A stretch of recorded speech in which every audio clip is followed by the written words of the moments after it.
WDWNT, the worldwide leader in Disney Parks news, this is ParksCenter.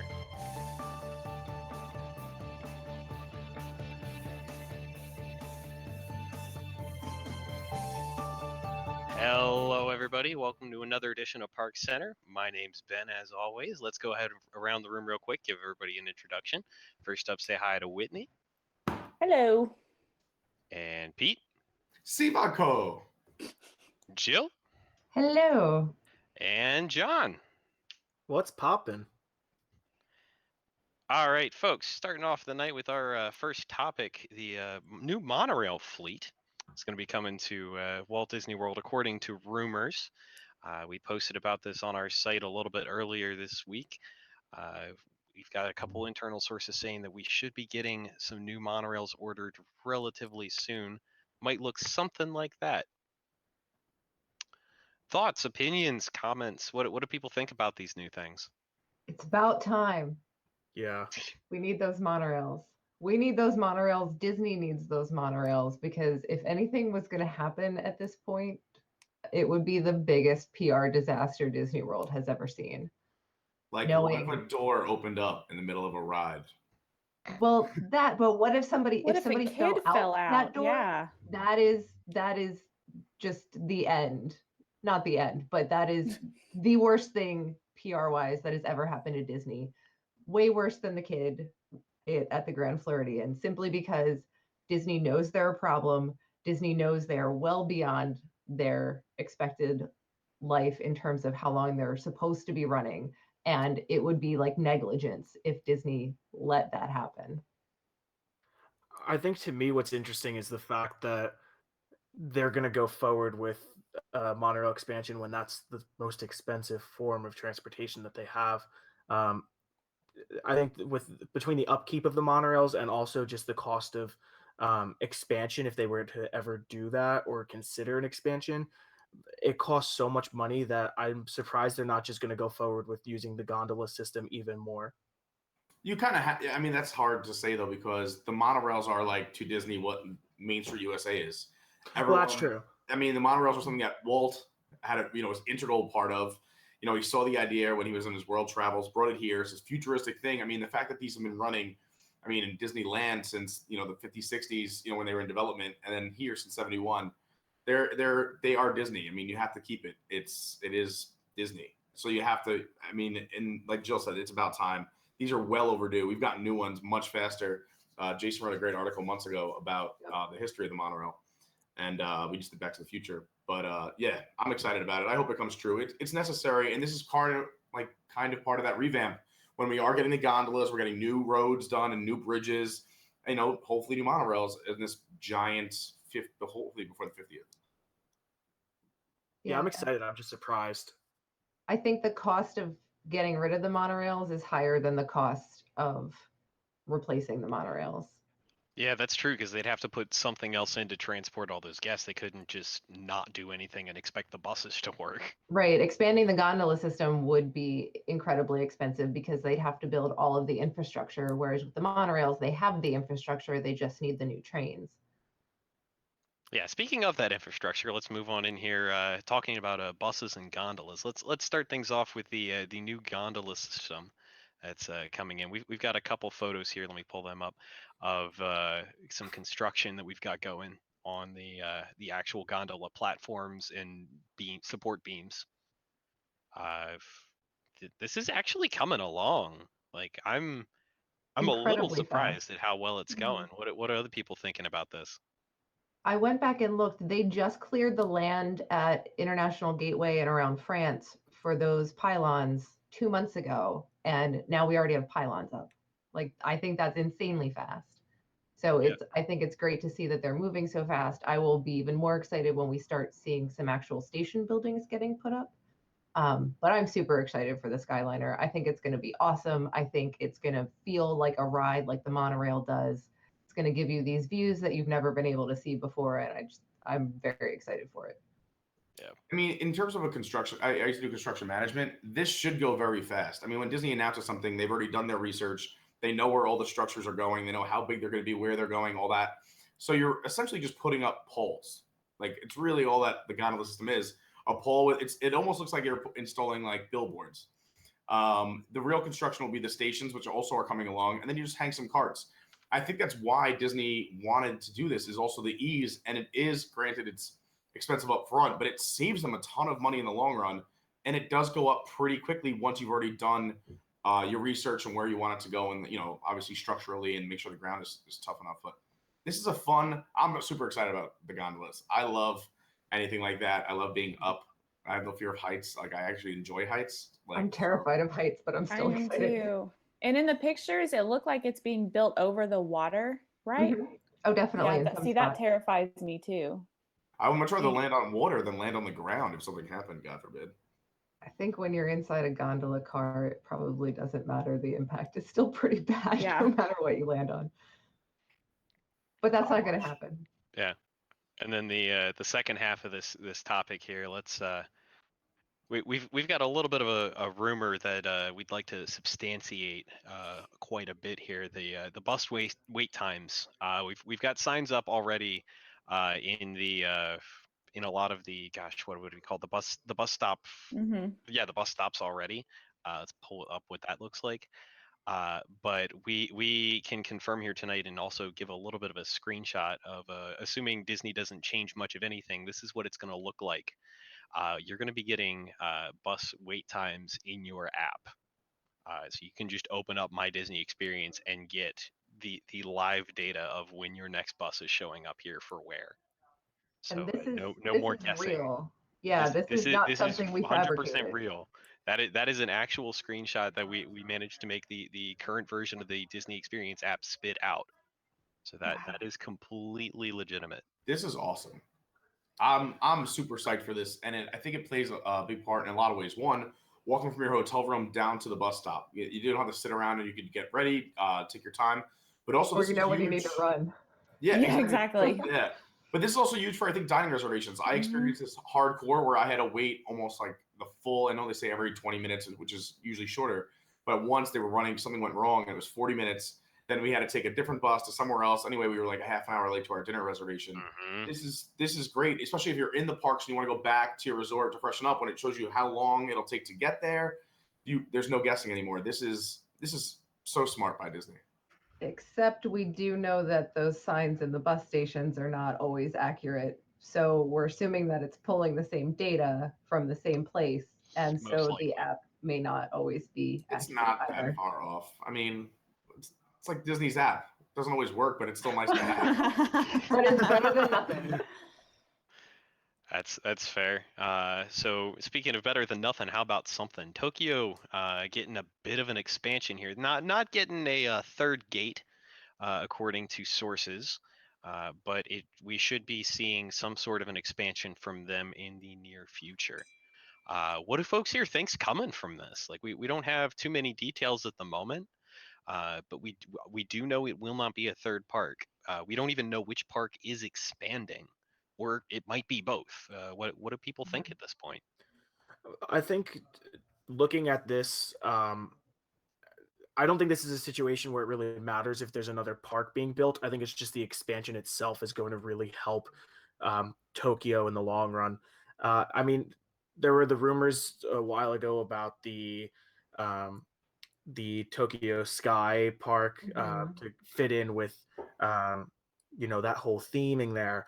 But I mean, except for that, it doesn't really matter that it's whether it's a new park or whether it's just an expansion as is. And I think just the fact that it's getting that expansion and looking at all of the photos that Tom has tweeted out while he's there, it's a beautiful park, and Yeah. it really needs to keep growing because I think it's the most beautiful park Disney has, both of them. So I'm excited for it.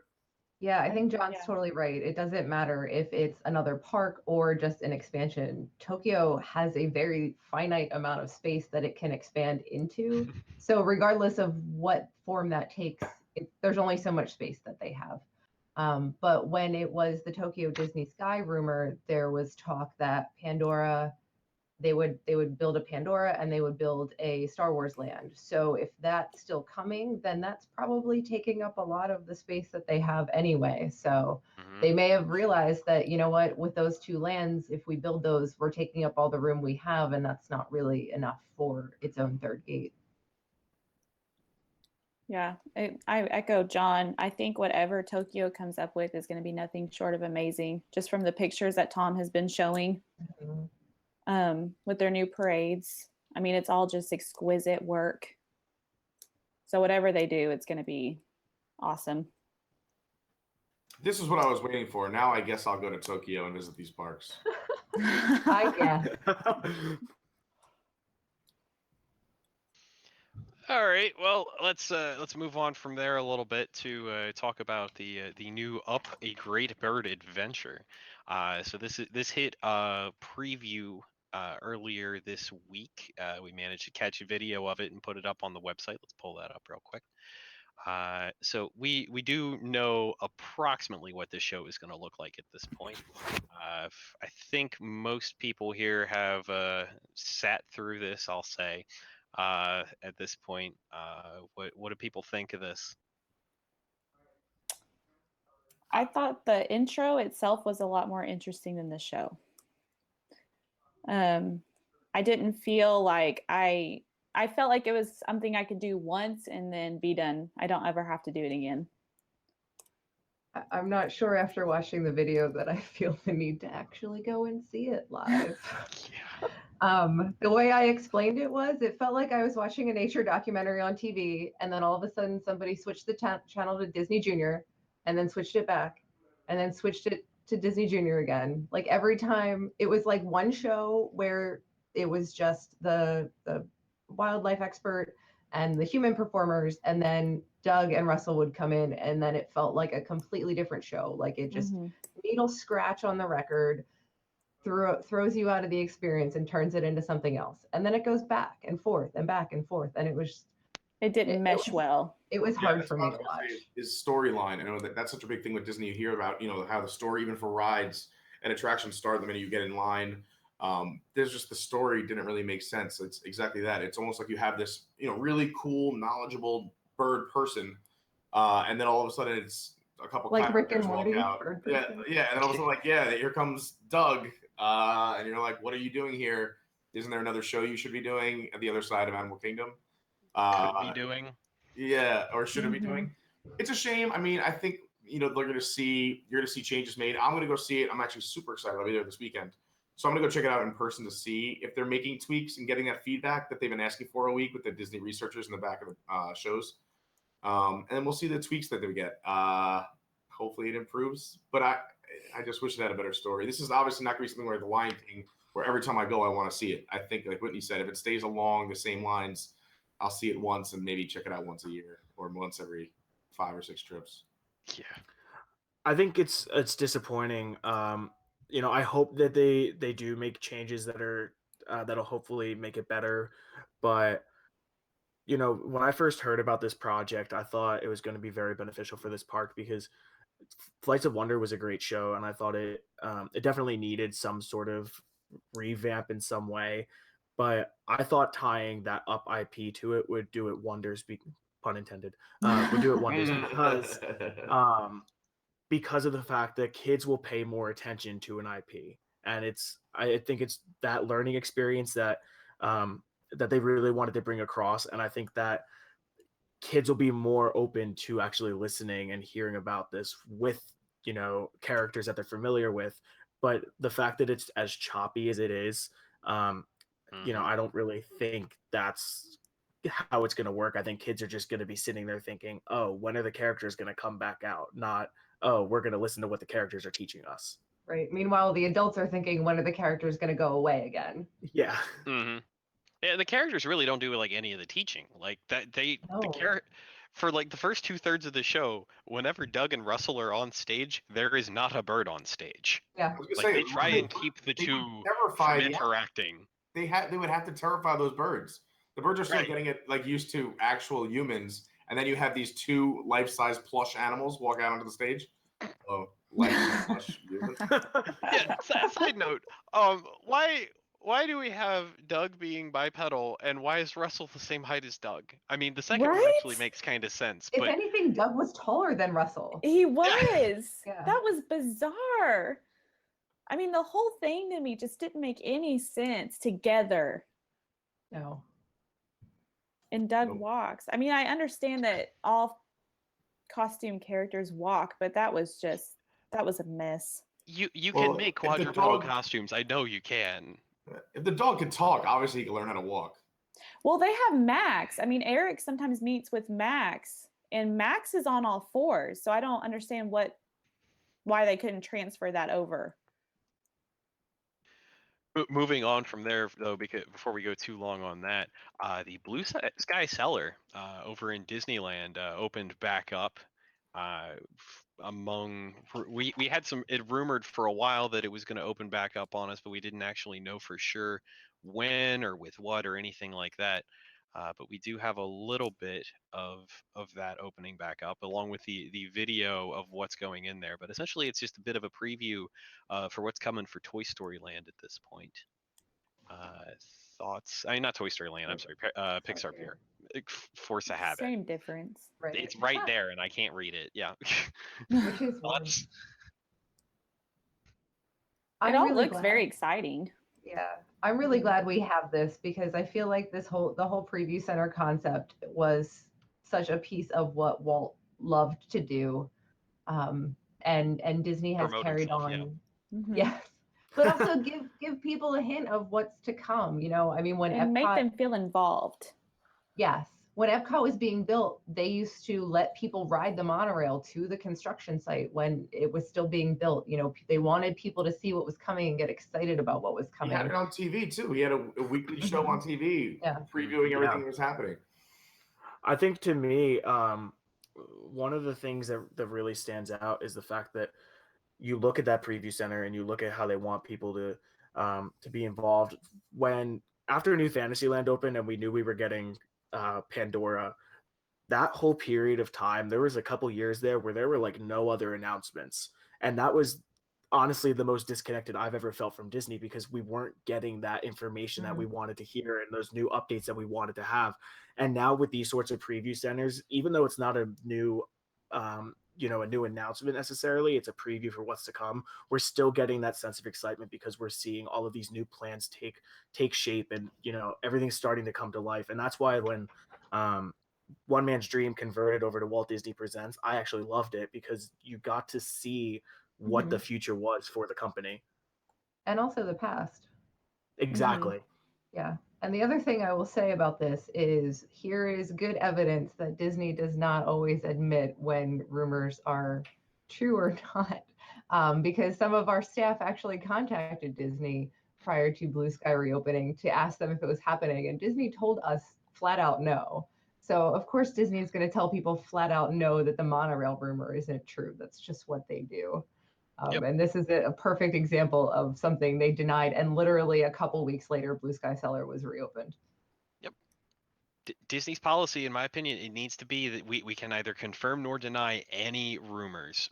Just flat out, you never say yes, you never say no. Yep. Because the moment that you say yes, that's true, or no, that's not true, you now, if you ever choose in the future to say, well, I can't confirm that, well, now that means it's yes. Because if it was no, you would just say no. We should probably stop asking Gaston if all these rumors are true. Oh gosh. At least we're not asking Randy Rumor at this point. But moving on to merch time, though, we've got a lot of new merchandise that came out this week.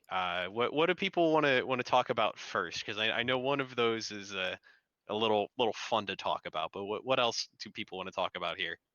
I know which was the fun topic, and it's those new ears. They're exciting. Oh yeah. They are exciting.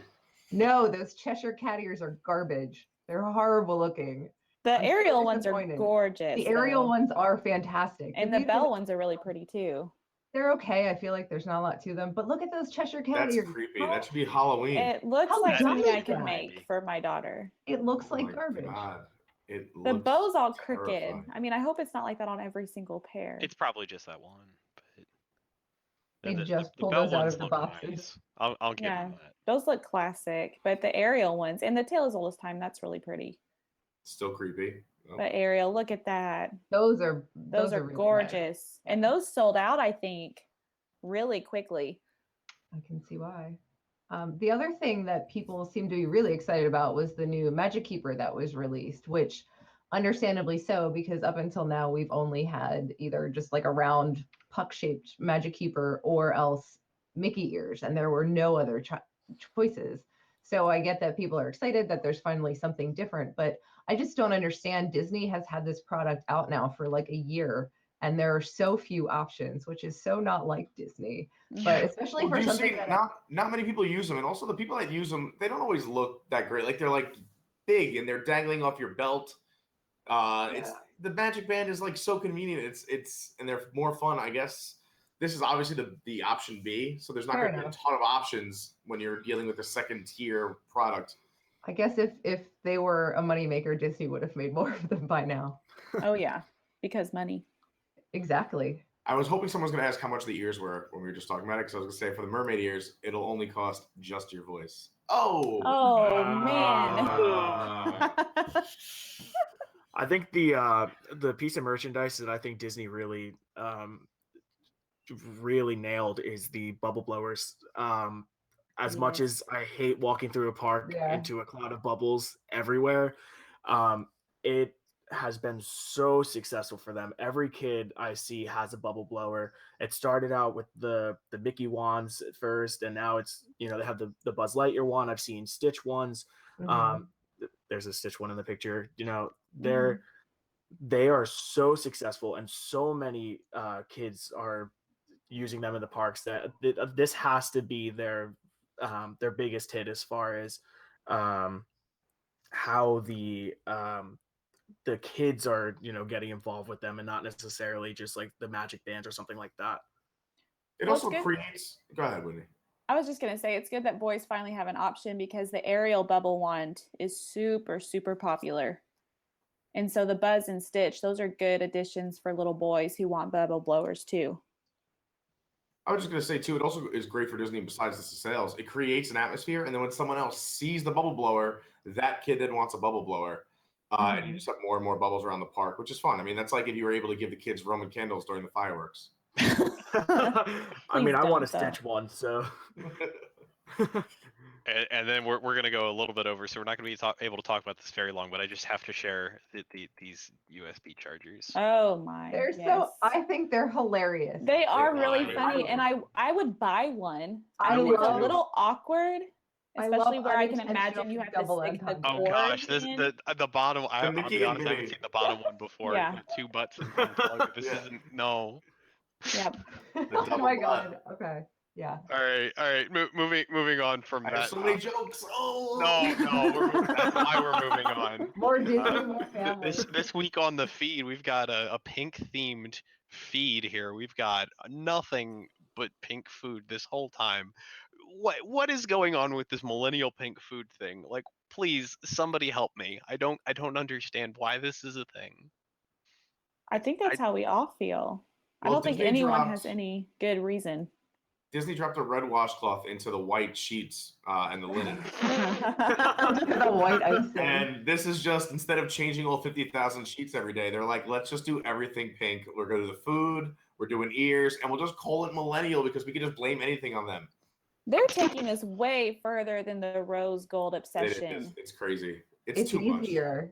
It's easy. You just drop some red food dye and everything. I am most annoyed by the champagne because it's like poor grade colored. It's poor grade champagne. It's not even rosé champagne. It's white champagne that they put food coloring in. And now they can upcharge you because it's and now they pink. upcharge you. Meanwhile, at Food and Wine, my brother and I, we had gotten the those little things where you snap the tabs off so you can get stuff cheaper. And so we were getting like $16 glasses of like Moet Chandon rosé champagne for less than what this costs. So you're getting way better champagne for less money. And it's all just because they put that stupid Millennial Pink name on it. Because money. Because money. But you know what? It's selling. And it's And how I- sad is that? It's one of Well, those every things. little girl's favorite color is pink, of course, and Paul put pink everything. All my nieces, 9 out of 10 favorite color pink. Millennial My little Pink is girl's not favorite just is for purple. girls, though. I had a conversation with this about this whole with both with the Millennial Pink, with the Rose Gold, with a couple of my friends 2 days ago, and we were all talking about it. And somebody was, kind of talking about how Disney did this to everybody. I'm like, no, this is the guests that did this. Like, guests True. are obsessing over this, and there's guests that want this, and for some reason, it's a need in the parks now. And every time one of these new things comes out, it's selling like crazy. So I don't really understand why this took off the way it did, but I mean, kudos to Disney for finding something that, they're just going to keep selling, and it's a good business strategy. I But want to know. people don't even buy them to eat them. They just buy It- them to take pictures. That's exactly what I was going to say. Is that really true? Are people really just buying these to Instagram pictures of them and then they just chuck them like their Disney food blog or something? Well, Oh, it's got to be 100%. because the reviews that Jose does, he says that they're not, all these things are not even that good. I mean, they're not even worth the price. So I really think it's just for photographs. Mm-hmm. And I mean, that is so sad. That's really so sad. I mean, I'm willing to bet that a good chunk of the I'm going to take a picture and throw it out is I'm going to take a picture of this before I drink it or eat it. Then I'm going to eat or drink it, realize it tastes like garbage, and then put it where it belongs. I don't necessarily think Yeah. this is I'm going to take a picture and then throw it out. I think there's a process in the middle here, so it's not quite as bad as people are kind of making it sound. Maybe this is all Disney's strategy to either A, bankrupt all the Disney bloggers out there, or B, Mhm. give them all diabetes so they can't keep blogging. I wish we Maybe could ship them to both. kids who are actually hungry. Like you see, like the day after the Super Bowl, they're wearing the losing team jersey, Yeah. and then they're holding a Millennial Pink cupcake. Like, thanks, America. Oh gosh. All right, folks. Well, thank you for sticking with us tonight. You've spent another half an hour watching ParksCenter with us. Thank you for coming. Coming up next, if you're watching this live, is going to be Around the Hub. Woo. So stick around for that for sure.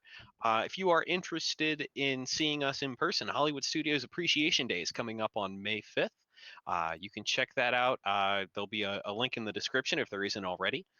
Where you can go and check out our itinerary for that. I think signups for that are still open as of recording. I'm not 100% sure of that though. Yes, they are. Yes, they are. Okay, cool. All right, so you should Confirmed. definitely get on that quickly. Though. Next Tuesday, April 24th, we're going to be doing a Back to the Future on the Discovery Riverboats, so be sure and check that out. And on the 25th, we'll be back again for another episode of ParksCenter, followed by a special presentation of WDWNT Live, where Tom talks about his trip to Japan with a Wigs exclusive post-show Q&A where you can ask him all your questions and get your answers. So again, thank you all for joining us tonight. It's been a pleasure being here, and I will see you again next week. So long. Good night. Farewell. Come see me in the parks this weekend.